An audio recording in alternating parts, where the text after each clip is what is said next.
Bom dia, pessoal. Hoje nós vamos ter uma aula de história. A matéria vai ser sobre o liberalismo econômico, o liberalismo político. Nós vamos falar principalmente do século XVII e século XVIII. Um período da história de grandes transformações. E esse período de grandes transformações é porque está dentro da chamada Revolução Industrial e em seguida a Revolução Francesa. Sem falar ainda das revoluções inglesas do século XVII, a Revolução Puritana e a Revolução Gloriosa.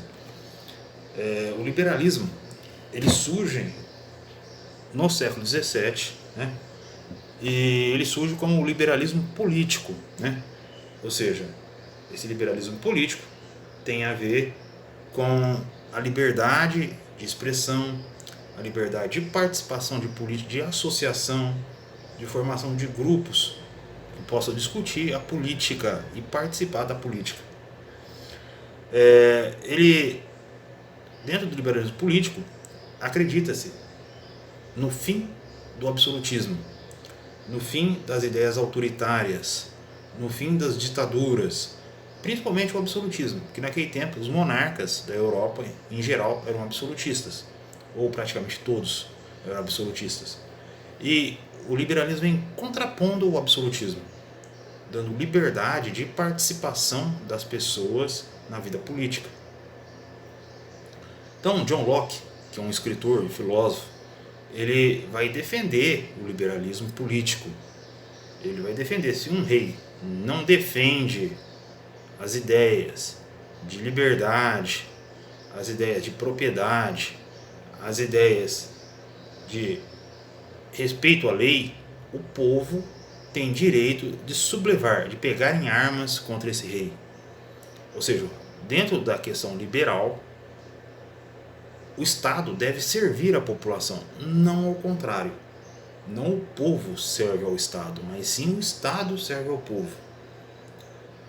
O liberalismo político vem trazendo para nós uma nova concepção de Estado, né?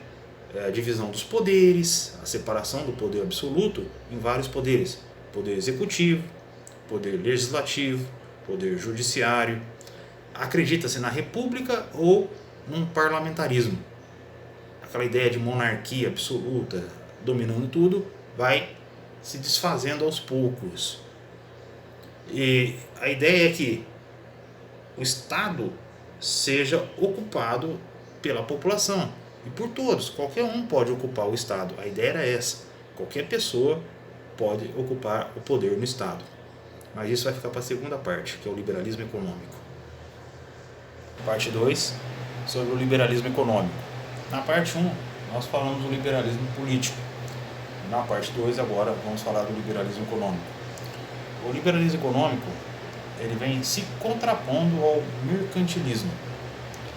Vamos lembrar que o mercantilismo é uma prática comercial, né, instituída lá no século XV, XVI, que tinha como objetivo a acumulação de ouro e prata, protecionismo da economia do reino, ou seja, o rei protegia a economia através de tarifas alfandegárias de produtos importados de outros países, cobrava bastante imposto para esses produtos não concorrerem com os produtos nacionais. Havia a questão do monopólio. O rei, todo regime, toda prática mercantilista exige o monopólio, ou seja, a prática do monopólio comercial, que vem contrariando tudo o que diz o liberalismo. O liberalismo não é a acumulação de metal, mas sim o trabalho, a riqueza gerada pela produção. Não é o protecionismo, mas sim a competição. Ou seja, no liberalismo o que privilegia é a competição. A competição no liberalismo é considerado saudável para a economia. Quanto mais empresas estão competindo umas com as outras, melhor. A economia vai funcionar melhor, o produto vai ser melhor, a mercadoria vai ser melhor, vai ser mais barato. Em vez de você ter taxas protecionistas protegendo, você deixaria o comércio livre, abriria o mercado, não cobraria impostos alfandegários sobre eles. Terceiro, não há o monopólio no liberalismo, ele é considerado nocivo, pelo menos teoricamente. Na prática, isso não ocorreu, mas teoricamente ele é considerado nocivo.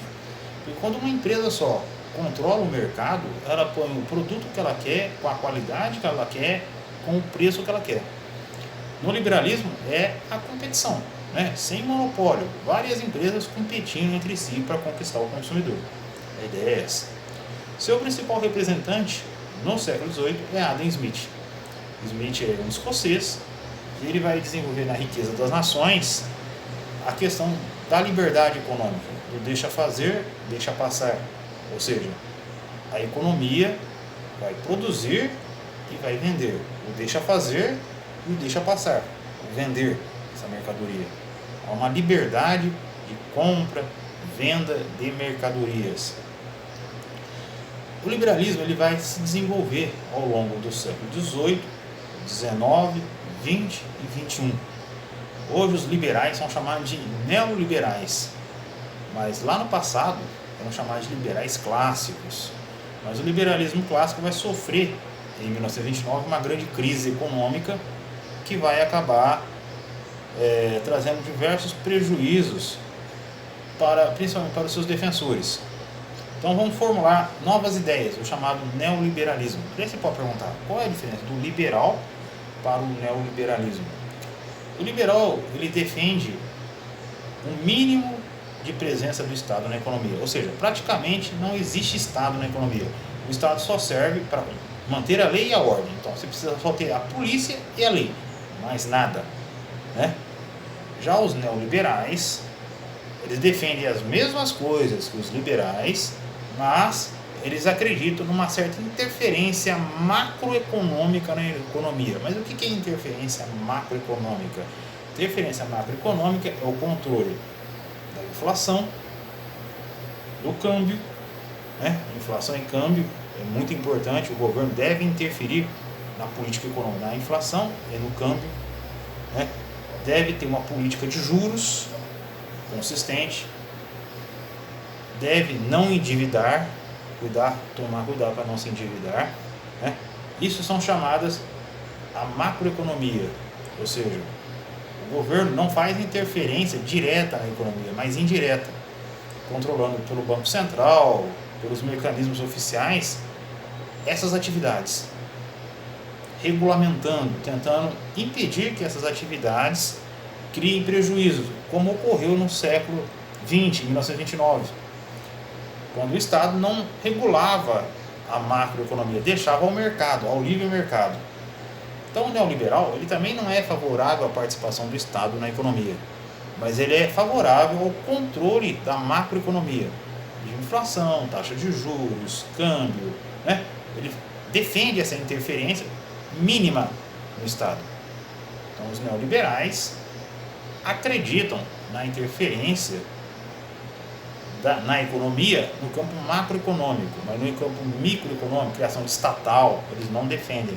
É igual aos liberais, né? Os liberais não acreditavam em interferência nenhuma do Estado. Eles não tinham essa crença.